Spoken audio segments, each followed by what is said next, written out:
Bem-vindos todos vocês ao Globo News Painel. Você que está nos acompanhando, você se considera uma pessoa de esquerda ou de direita? Existe isso no Brasil, direita e esquerda? Afinal de contas, o que é direita, o que é esquerda? O que são as vertentes ideológicas na política brasileira, ou existe só uma?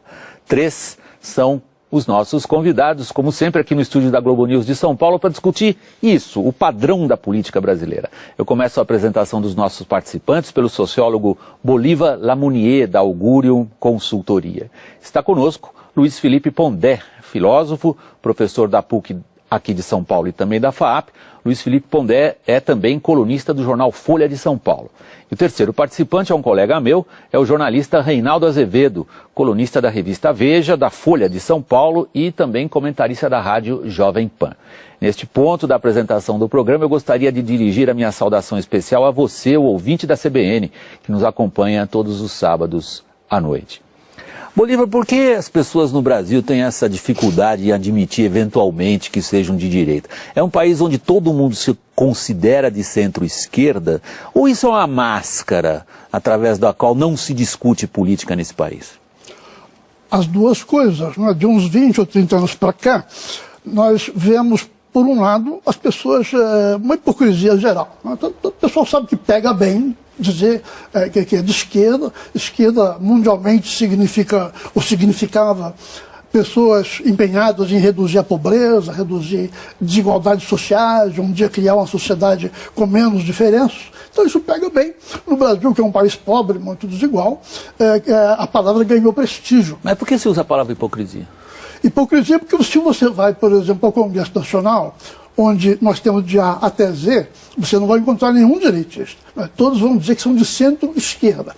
Agora, é preciso lembrar que há um certo número de partidos, principalmente o PT, que se auto-atribuem o rótulo de esquerda. Por quê? Porque eles querem monopolizar como se só eles tivessem o empenho de melhorar as condições da sociedade. Né? Então eles se agarram a esse rótulo muito mais do que os outros partidos. Pondé, se alguém chamar você de direita, você se ofende? Não. Eu não me ofendo na medida em que eu entendo que ser de direita significa ser a favor da sociedade de mercado, liberdade de imprensa. Entendo que o modelo de sociedade de mercado foi o único que reduziu a miséria num certo sentido no mundo. Conheço história, então eu entendo que a esquerda, na realidade, onde se instalou, como dizia Margaret Thatcher, grama que a esquerda pisou não cresce nunca mais. Agora, acho importante o que vocês conversavam há pouco, porque assim, essa coisa de ser de esquerda é legal, principalmente jantares inteligentes, onde todo mundo é super cabecinha, e ser de direita é ruim. Acho que no Brasil tem uma coisa, além do que dizia o Bolívar, que eu concordo, com essa imagem geral, existe uma coisa específica. A esquerda no Brasil, e o que eu quero dizer por esquerda aqui, um certo setor de agentes da mídia, da imprensa, grande parte da vida acadêmica, certo? Essa é a elite pensante. Então, partidos políticos de um espectro, digamos, do PT para a esquerda, tá? PSOL, PSTU e outros quadros assim. A esquerda conseguiu construir no Brasil uma coisa muito interessante a partir da ditadura, que é o seguinte: primeiro, colar na ditadura a imagem de que a ditadura era uma ditadura a favor da sociedade de mercado, a favor da liberdade de imprensa.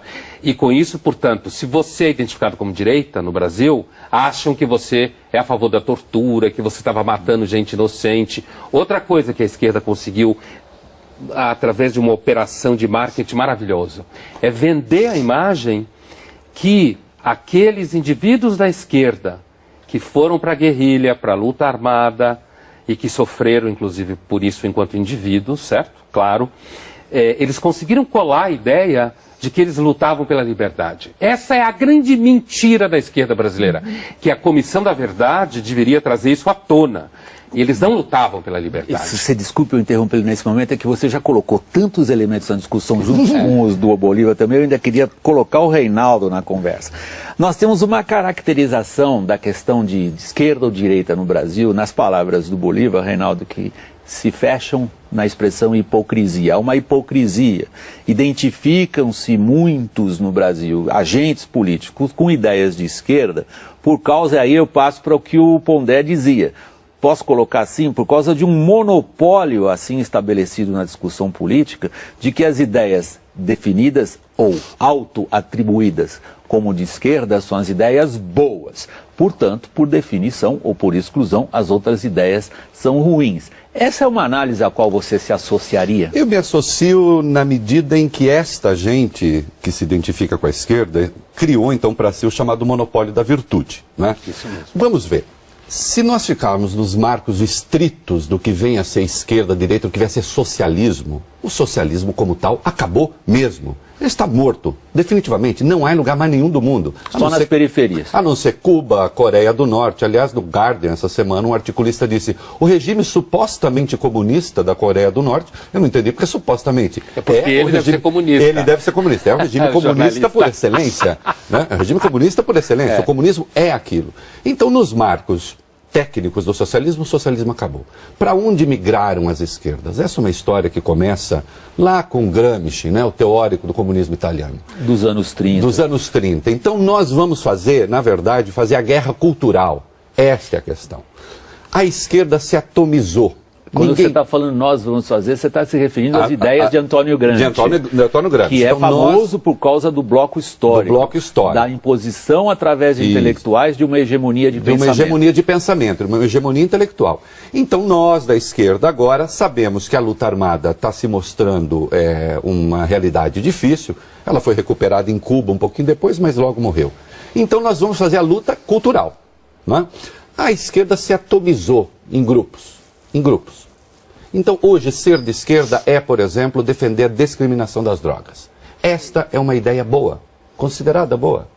Ser de esquerda é defender necessariamente o casamento gay. Ser de esquerda é defender necessariamente o aborto. E todas essas ideias são ideias consideradas generosas. De sorte que, se você não as defende, você é um reacionário, você é alguém que quer o mal da sociedade. Veja, você não tem esquerdista hoje defendendo a economia planificada. Vocês veem algum? Economia planificada estrito senso? Não, mas de intervenção estatal, sim. Intervenção estatal, sim. Você tem um grau maior ou menor de intervenção estatal, mas veja, William, isso você tem na Europa também. Essa é uma discussão relevante. Né? Você tem o Partido Socialista na França, que defende mais Estado, você tem os descendentes do gaullismo que querem menos Estado. Na Alemanha, a democracia cristã um pouco menos Estado. Se juntaram os dois agora, a democracia cristã e a social-democracia num governo de grande coalizão. Né? Exatamente. Mas você tem ali uma certa divergência. No Brasil, essa divergência, a rigor, quase não existe. O empresariado brasileiro é de direita? Você está dizendo, no fundo, que não existe no Brasil uma divergência ideológica no debate. Não. Volta ao que você dizia no começo, então, Bolívar, porque um ponto do que o Reinaldo levantava era, de fato, uma discussão em torno de valores. Alguns dos exemplos que você citou são valores culturais, ou valores morais, ou valores de civilização, como você quiser, bem claros. Mas não, você acha que não há realmente um debate em torno desses valores, além... Veja, há uma imposição dos monopolistas da virtude. Então, se você quiser discutir a sério o aborto, é praticamente impossível, porque a discussão do aborto migra para a discussão do direito da mulher. E a partir daí, então, direito da mulher como valor positivo em si, indiscutível, você já não discute mais o aborto. Torna-se impossível uma discussão dessas, porque, de fato, boa parte da sociedade brasileira não está interessada na discussão de valores, no sentido cultural amplo, ou porque, de fato, esse monopólio gramsciano está de tal forma estabelecido que não há mais espaço, Bolívar? Eu me inclino muito pela segunda hipótese. Eu acho que a ascensão do PT, a figura do Lula, essa votação maciça, realmente equivaleu, não estou dizendo que foi por intenção, mas equivaleu na prática, quase como uma censura do debate público. Né? Na universidade dificilmente se pode discutir, porque é maciçamente de esquerda petista. Em qualquer lugar que você for, nos jornais, é assim. Então, agora, eu acho que é preciso fazer aqui uma distinção importante. Veja, em certos assuntos, a discussão diminuiu por boas razões. Por exemplo, 50 anos atrás, havia no Brasil uma corrente grande de social e de pensamento que, de fato, se opunha a políticas sociais redistributivas.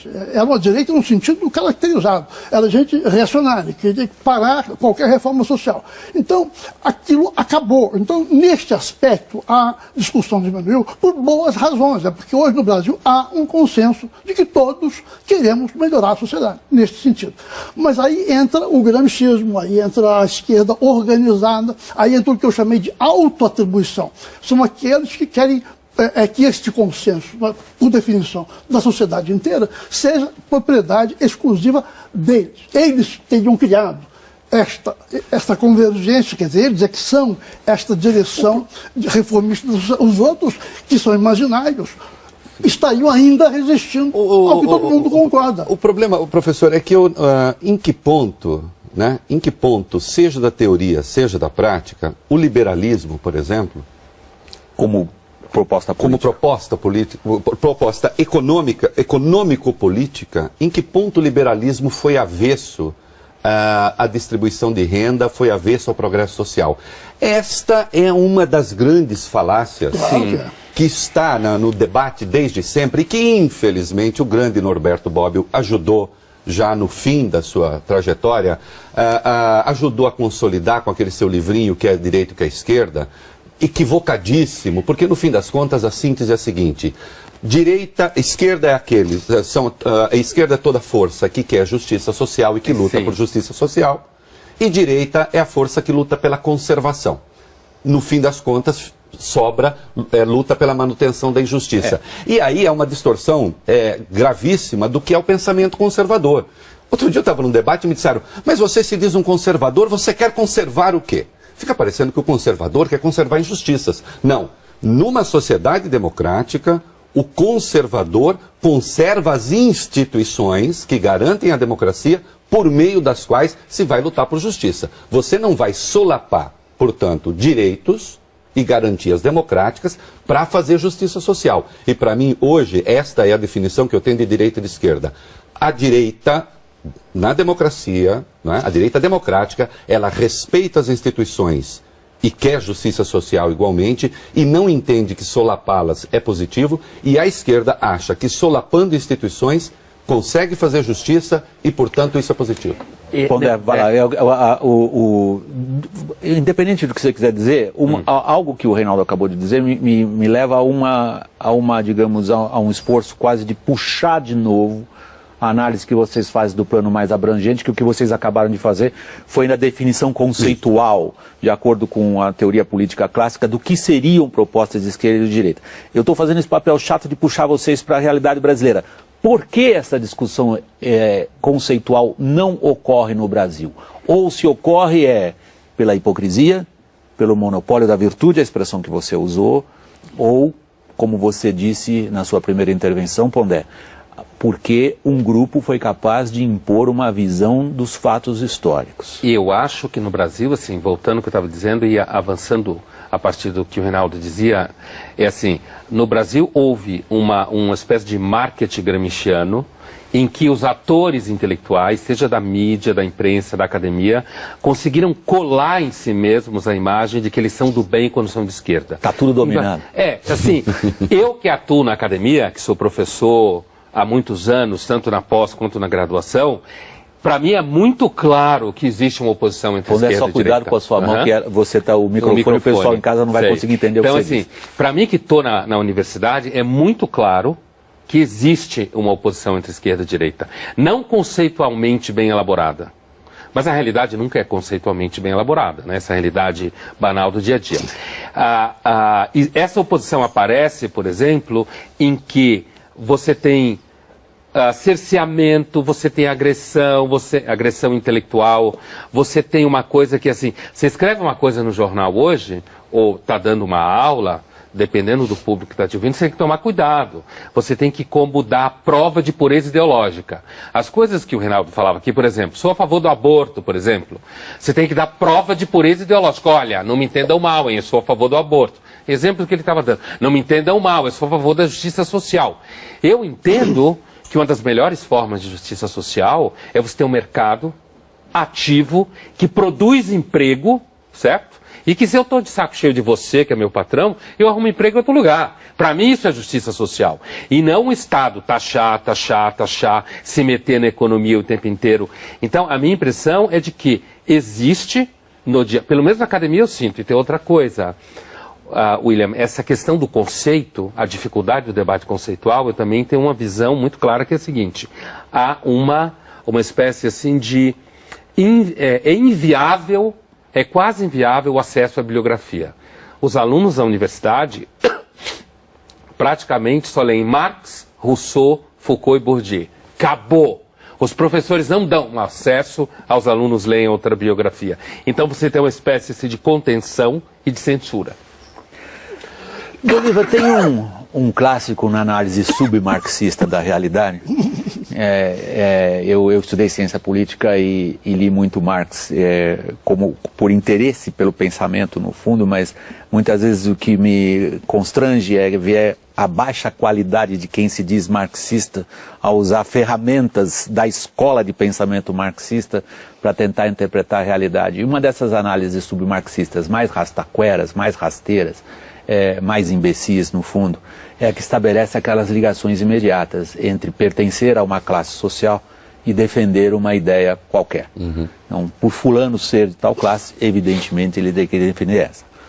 Essa análise submarxista provavelmente tem dificuldades em entender por que, como você também dizia no começo do programa, boa parte do empresariado brasileiro também se designa como centro-esquerda. O que acontece com esses agentes econômicos ou agentes políticos, e para usar o submarxismo, e o seu pertencer a uma classe? Muito bom.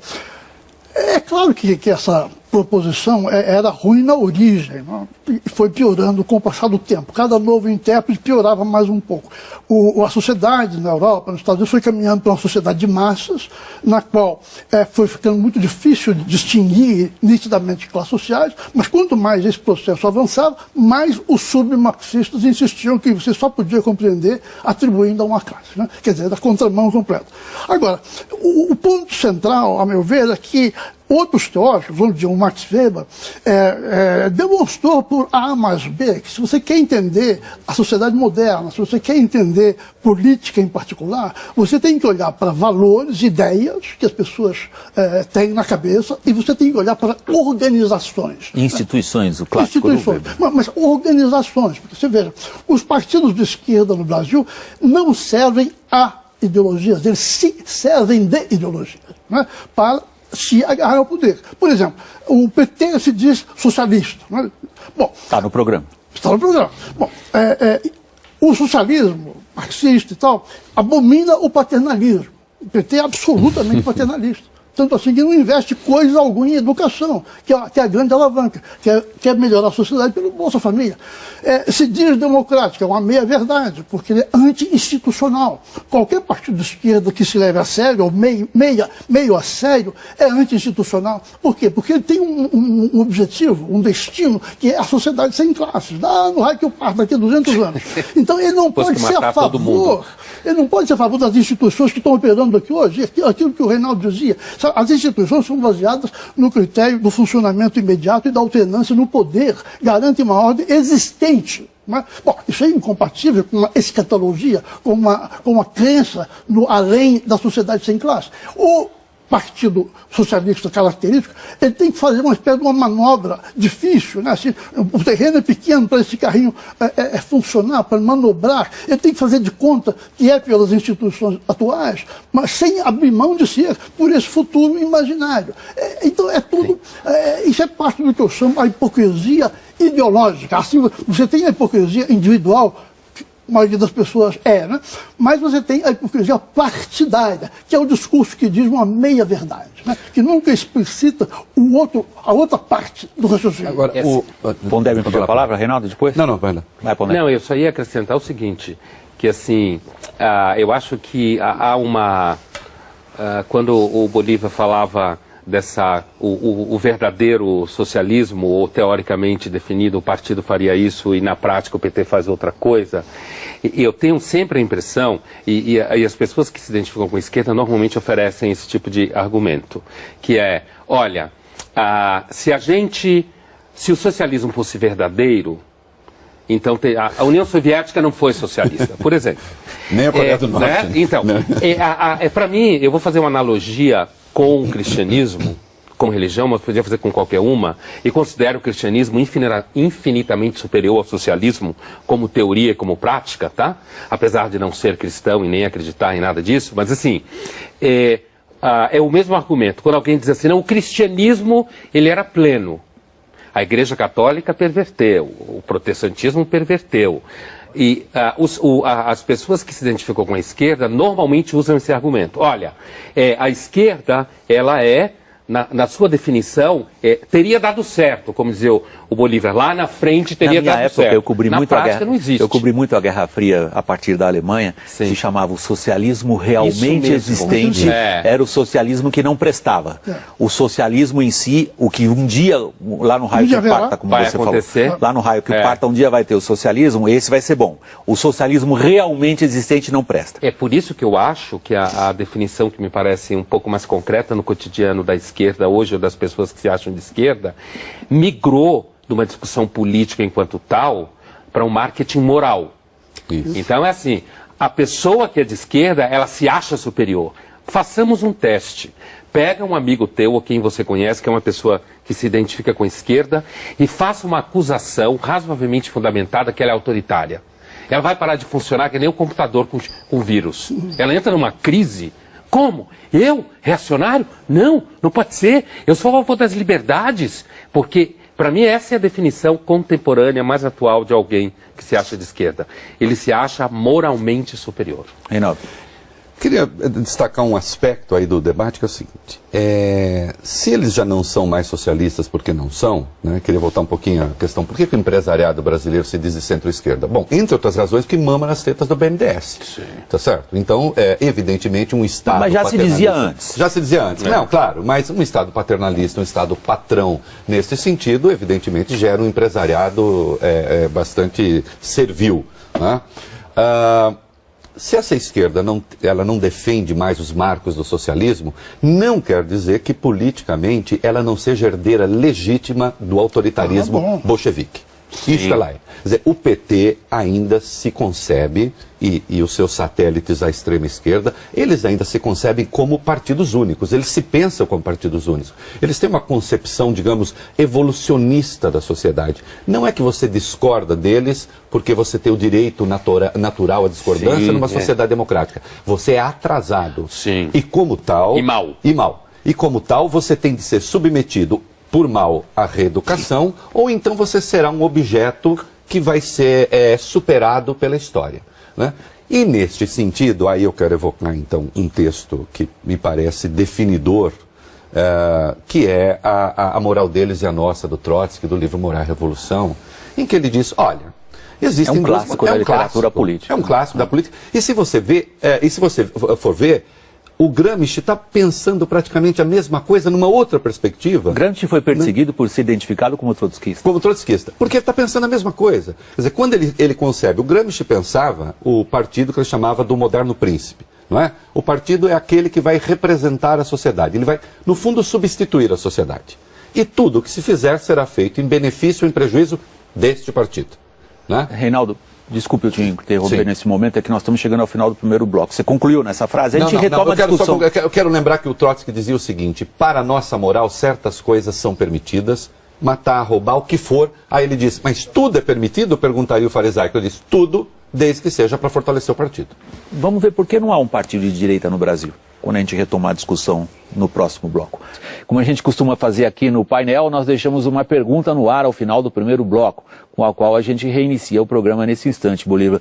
Por que não há um partido no Brasil, ou um agrupamento político até, vamos ampliar um pouquinho mais, que defenda ideias de direita? Por duas razões, a meu ver, bem claras, né? A primeira é que nós sempre tivemos uma máquina de Estado que é uma máquina econômica, não é? É o que nós chamamos do patrimonialismo, é uma super máquina burocrática que é o grande agente econômico do Brasil e que trabalha para que o setor privado se mantenha fraco, não é? O setor privado, simbioticamente, gostou dessa ideia, não é? E resolveu mamar nas tetas do Estado, como dizia o filósofo Delfim Neto. não é verdade?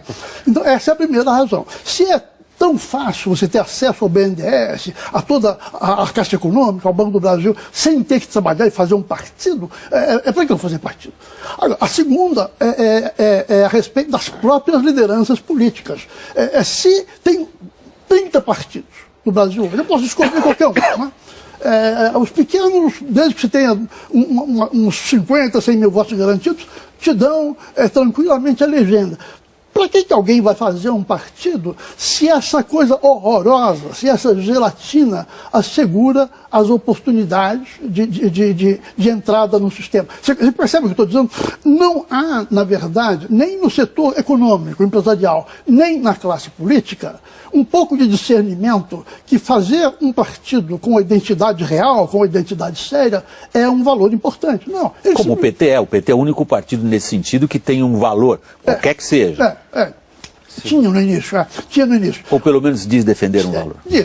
Então eu penso que o que há é da parte, tanto na parte do empresariado, como na parte das lideranças políticas, da classe política, como se costuma dizer, o que há é um oportunismo, quer dizer, é muito mais fácil se adaptar ao que existe, por mais estranho que seja essa gelatina, do que fazer alguma coisa séria pensando num sistema político brasileiro mais desenvolvido para daqui a 10, 15, 20 anos. Muito poucas pessoas no Brasil hoje trabalham com essa visão de 15 ou 20 anos. Né? Você sabe, algumas das que eu acredito que façam isso.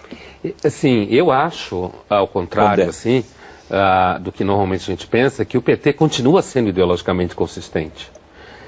No sentido de que, na medida que você passa a prática, por exemplo, quando os réus do mensalão se chamam de presos políticos, por exemplo, há uma lógica nisso. Você pode... Todo partido comunista ou socialista, né? Às vezes eu volto a falar o nome comunismo, porque eu acho que tem que dar nome aos bois. Todo partido comunista ou socialista que se instalou no poder, de fato, foi corrupto. Que teve o poder pleno da sociedade, o processo de corrupção é normal. Normal no sentido de que, porque há casos de corrupção, isso não significa que o partido não esteja ideologicamente orientado.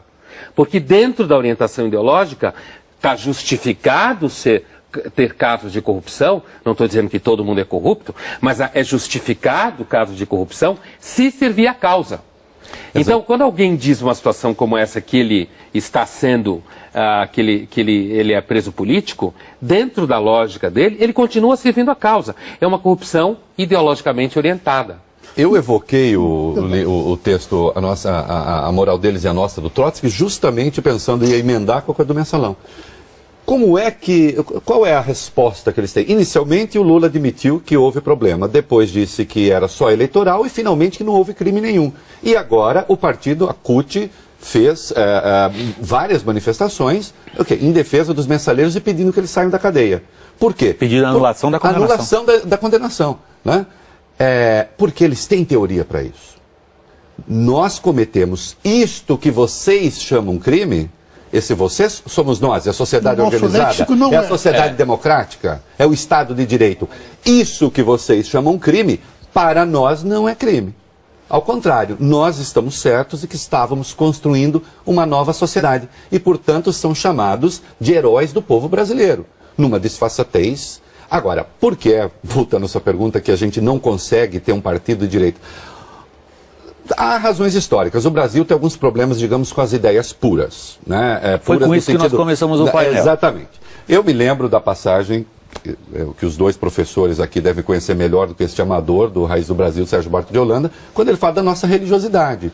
Que não é uma religiosidade, desde o começo, que se levasse muito a sério. Não é isso? Que também está no Gilberto Freire, no Casagrande Santos. É uma coisa misturada, tranquila. Negociamos com Deus o tempo inteiro. É interessante. O Brasil é um país que pune santinhos. Se o santo não faz o que a pessoa quer, você põe o santo de ponta cabeça no copo d'água. Para ele aprender. Não é? Tem uma intimidade, digamos, até com o divino, que nos impede, de algum modo, precisa pensar melhor. De cama, né? Isso. De cama, como dizia de ter ideia pura e de dizer, olha, você é responsável por aquilo que você faz. Pegue toda a leitura que a esquerda faz da criminalidade no Brasil e você vai ver que, no fundo, a esquerda vê o criminoso como uma espécie de revolucionário primitivo. Robin Hood. Né? Não é? Um Robin Hood com Foucault, né? Foucault também acha. É um revolucionário primitivo. Ele ainda, ele na verdade poderia estar fazendo revolução social, mas ele está matando pessoas. E é por isso, né, que se atribui aos pobres a criminalidade no Brasil. Um raciocínio que seria de esquerda, que no fundo é de um reacionacionarismo insuportável. Inclusive, vocês estão humilhando sugerindo os pobres, né? Dizendo que todo pobre é bandido. Desculpa, Pondé. Você concluiu? Não, pode falar. Não, tentando arredondar um pouco o que eu ouvi de vocês no primeiro bloco e agora, e a pergunta que eu estava fazendo no reinício do programa era essa, porque se vocês caracterizaram uma situação de monopólio da virtude, de monopólio das ideias, os principais agentes da elite pensante se identificam com um determinado espectro político, a minha pergunta era, como que num país tão grande como o Brasil, com liberdade de imprensa, com o Estado de Direito, mal ou bem, prevalecendo, a gente não tem outros agrupamentos aglutinados em torno da defesa de ideias, no caso, caracterizada aqui, só para facilitar a discussão, como ideias de direita. O que vocês acabam de dizer agora é um pouco o que muitos dos cientistas políticos dizem quando leem a Constituição de 88.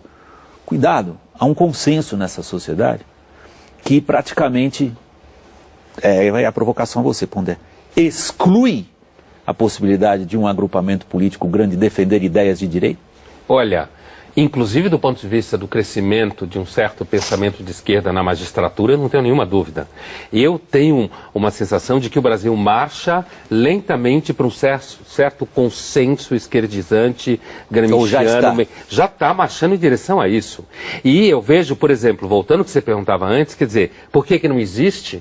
Não existe, primeiro, na universidade é impossível quase você levantar essa questão. Eu tenho alunos jovens que se identificam com a tradição de pensamento liberal, como a gente fala no Brasil, ou de direita. Liberal no sentido europeu, né? Liberal conservador e tal, no sentido europeu, e eles não têm espaço. Eles não conseguem entrar em universidades grandes, não conseguem fazer pesquisa, são mal recebidos nos espaços. Se você pegar, por exemplo, centros culturais financiados por bancos, grosso modo, só financia pesquisa de esquerda, intelectual de esquerda, revista de esquerda, manifestação de esquerda. Se você pega alguma pequena instituição que queira fazer um seminário, um colóquio identificado com o pensamento liberal, conservador no sentido europeu, não tem dinheiro, não tem espaço, não tem institucionalização. Então fica uma situação que vai ao encontro do que a gente falava antes, quer dizer, o próprio empresariado investe na esquerda. E quando você fala da Constituição, para mim é muito claro. Eu entendo que isso está ligado, tanto ao que o Reinaldo falava da uma certa religiosidade de negociação, quer dizer, e tem uma coisa também... Religiosidade que é anticapitalista, considera o lucro pecado, se alguém ficou rico é porque alguém perdeu. E tem uma outra coisa, né? Eu acho que tem uma dificuldade. Recentemente eu participei de um colóquio na América Latina onde se discutia o pensamento liberal no Chile e aparece uma dificuldade muito grande que é o seguinte, o pensamento liberal conservador de direita, não essa patifaria de ditadura, não estou discutindo esse negócio de ditadura, ele exige de você uma responsabilidade pelo que você faz. Eu sou responsável pelo que eu faço. Eu sou um indivíduo que busca autonomia. Para mim, a maior virtude do pensamento de direita é a autonomia. Enquanto que o pensamento de esquerda, ao dissolver você no coletivo, ao dizer que a responsabilidade pelas coisas que acontecem é dos outros, ao dizer que a culpa é dos outros, é confortável. Então, o preguiçoso adora ser de esquerda. Aconteceu um evento extraordinário. Depois do Bolívar, Renato? Oi? Vamos lá então, professor, desculpa. Bolívar. Porque me saltou. eu justamente queria retomar, eu acho que à luz do que você acaba de falar é oportuno, aquela apresentação sua sobre como a esquerda grudou em quem não se identificava como esquerda uma suposta identificação com o período da ditadura militar. Não é? A direita ficou identificada com a ditadura. Exatamente. Então, e assim, então, se inviabilizou praticamente a possibilidade de uma direita liberal moderna, porque ficou tudo grudado no período militar. Né? Eu penso que, na medida em que nós discutimos essa questão sem nos alertarmos para este fato, nós acabamos levando água ao moinho de quem quer fazer essa geleia geral. Porque o problema, veja bem, esquerda-direita fazia um sentido considerável na Europa quando direita era fascismo, esquerda era comunismo. Bom, então no Brasil a oposição real é liberal e antiliberal. Antiliberal no Brasil é tanto o de direita fascistoide, como o conservador anticapitalista, como o anti-individualista, como aquele que é contra o mérito, como aquele que acha que pode quebrar qualquer coisa na rua que fica por isso mesmo, aquele que nega a autoridade das instituições, porque o que significa você querer anular uma decisão do Supremo Tribunal Federal? Significa que você não respeita a ordem judiciária do país. Então você é contra as instituições do país. Você é contra o Estado de Direito. Você é contra o Estado de Direito. Então, no Brasil, eu acho que a oposição que faz sentido discutir, e com essa nós podemos ir fundo mesmo, é liberal e antiliberal. Ótimo. Aí volta a mesma questão, eu acho. Eu acho que a proposta que você coloca é excelente, que ela ajuda a gente a sair dessa camisa de força, direita-esquerda, onde alguns já colocam um rótulo nos outros e impedem qualquer discussão, e no fundo a gente caracterizar quem é a favor da autonomia do indivíduo ou quem é a favor de uma utopia social mal definida, que algum partido ou agrupamento vai definir em nome desses indivíduos. Porém, volta a mesma questão. Por que aqueles que se identificam com ideias liberais, do ponto de vista da organização da atividade política no Brasil, estão em tamanha inferioridade diante do que vocês mesmos falaram? Até quando eu fiz a brincadeira, está tudo dominado, o primeiro que disse foi Modesto. Sim, na academia está. Você se referiu. Se a gente for ao parlamento, nós vamos encontrar a grande maioria dos políticos que se auto-atribuem certas ideias. E o Reinaldo fez menção aos textos clássicos na análise dele. Isso. E na academia, no jornalismo, sem querer abrir espaço para demagogia pessoal, quando eu fui contratado para ser colunista da Folha de São Paulo, houve uma gritaria, inclusive no meio jornalístico. Eu não tenho como negar isso aqui, sendo jornalista, dizendo que a imprensa estava dando uma guinada à direita. Pela simples razão de que eu não sou de esquerda, dos 500 colunistas, há muito mais colunistas na imprensa brasileira do que queijo na França ou o que quer, quantos não são de esquerda? Que guinada era esta? Então você tenta criar um rótulo, uma demonização do pensamento, né? Nefasta e sem entrar no mérito do que o outro pensa. Esta é a questão. Mas eu queria fazer uma outra provocação aqui, que é a seguinte. Eu estou entre aqueles que acreditam que a diferença da esquerda para a extrema esquerda é uma diferença de grau. Em última instância, um esquerdista, por mais moderado que ele seja, ele acredita que um ente de razão, que um partido é o construtor da sociedade, é o engenheiro da sociedade. Se vai fazer isso com mais velocidade ou menos, se vai impor as suas medidas com mais brutalidade ou menos, aí as circunstâncias políticas determinam. Então, entre a extrema esquerda e um esquerdista suave, a diferença, no meu entendimento, é de grau. Entre a direita liberal e a direita fascista, a diferença é de essência, não é de grau. É outra coisa, é a outra face da moeda. Se eu sou da direita liberal, eu defendo necessariamente um regime que se estabelece por meio de eleições, por meio de partidos, por meio de instituições. Eu defendo necessariamente o indivíduo. Como é que eu, da direita liberal, que defendo o indivíduo, posso ser um fascista, como nos atribuem? Fascistas? Se o fascismo significa o poder do Estado. O fascismo e o comunismo não se trata aqui de fazer ligeirezas, mas são co-irmãos. A diferença é que um atribui ao partido e o outro ao Estado. Lenin e Mussolini se admiravam mutuamente. Não é? Como é que diz o companheiro Lenin, né? Uma revolução sem pelotão de fuzilamento não faz sentido? Bom, eu não quero abrir uma linha de discussão no painel, porque a gente ia começar um outro programa. Esse aqui está chegando já no terço final. A gente precisa tomar, talvez, aí em consideração também o espectro político europeu, Reinaldo.